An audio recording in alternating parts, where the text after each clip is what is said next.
கண் திருஷ்டி, evil eye, உலகமே பார்த்து பயப்படுற ஒரு விஷயம் இது. ஆனால் அறிவியலை மட்டுமே நம்பி இருக்க விஞ்ஞானிகளையும் இந்த ஈவில் ஐ பார்த்து பயப்பட வச்ச ஒரு சக விஞ்ஞானியோட கதை தான் இது. அவர் அப்படி என்ன செஞ்சாரு சொல்றேன் இந்த தொகுப்புல.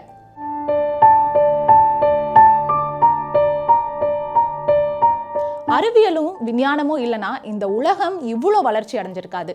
அப்படிப்பட்ட அறிவியல் ஆராய்ச்சிகளை மேற்கொள்கிற விஞ்ஞானிகள் உலகமே ஒரு விஷயத்தை நம்பினாலும் அவங்க எப்போ ஒரு சயின்டிஃபிக்கான விஷயம் ப்ரூவனாக இருக்கோ அதை தான் நம்புவாங்க. அப்படி உலகமே பார்த்து பயப்படுற ஒரு விஷயம்னா ஈவில் ஐ தான்.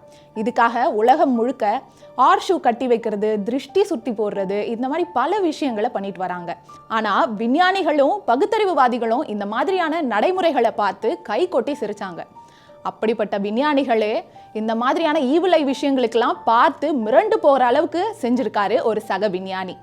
1900ஆம் ஆண்டுல ஆஸ்திரேலியாவில் பிறந்த ஒரு கருத்தியற்பியல் விஞ்ஞானி தான் உல்ஃப்கேங் பாலி. அட்டாமிக் ஃபியூஷன் பற்றின இவரோட ஃபார்முலா உலக ஃபேமஸ். 1945 இயற்பியல்ல நோபல் பரிசு வாங்கின ஒரு விஞ்ஞானி தான் இவர். ஆனால் இவ்வளவு சிறப்புமிக்க ஒரு விஞ்ஞானியை சக விஞ்ஞானிகள் பார்த்து பயந்தாங்க. அது ஏன் சொல்கிறேன். உல்ஃப்கேங் பாலி எப்போ ஒரு ஆய்வு நடக்கிற இடத்துக்கு போகிறாரோ, அங்கே ஏதாவது ஒரு பொருளை பார்க்குறாரோ, அப்போ அந்த லேபில் ஏதோ ஒரு அசம்பாவிதம் நடக்கிறதோ இல்லை ஏதோ ஒரு பொருள் கீழே விழுந்து உடையிறதோ, இந்த மாதிரி பல சம்பவங்கள் நடக்குமா. இதனால இவர் லேபுக்கு வந்தாலே அங்கே இருக்க விஞ்ஞானிகள் பயப்படுவாங்களாம். ஆரம்ப காலத்தில் இது வெறும் கோஇன்சிடென்ஸ் தான் அப்படின்ட்டு எல்லாருமே நம்பியிருக்காங்க. ஆனால் இது மாதிரியான சம்பவங்கள் அங்கே அடிக்கடி நடந்திருக்கான். இது மாதிரி தான் ஒரு நாள் ஜெர்மனியில் இருக்க கோடிங்கன் பல்கலைக்கழகத்தில் ஒரு முக்கியமான ஆராய்ச்சியை ஜேம்ஸ் பிராங்க் செஞ்சுட்டு வந்திருக்காரு. அப்போ எதிர்பாராத விதமாக அங்கே இருக்க ஒரு எக்ஸ்பென்சிவான பொருள் உடைஞ்சிருக்கு. அப்போ அங்கே இருக்க எல்லாரும் என்ன யோசிச்சாங்கன்னா, இந்த லேபில் தான் பாலி இல்லையே, அப்புறம் எப்படி இந்த மாதிரி ஒரு சம்பவம் நடந்துச்சு அப்படின்னு யோசிச்சிருக்காங்க. இந்த சம்பவத்தை பற்றி தீவிரமாக விசாரிச்சும் போது தான் தெரிஞ்சுது, உல்ஃப்கேங் பாலி ஜூரிக்கு போகிறதுக்காக கோடிங்கன் ரயில்வே ஸ்டேஷனில் இறங்கியிருக்காரு.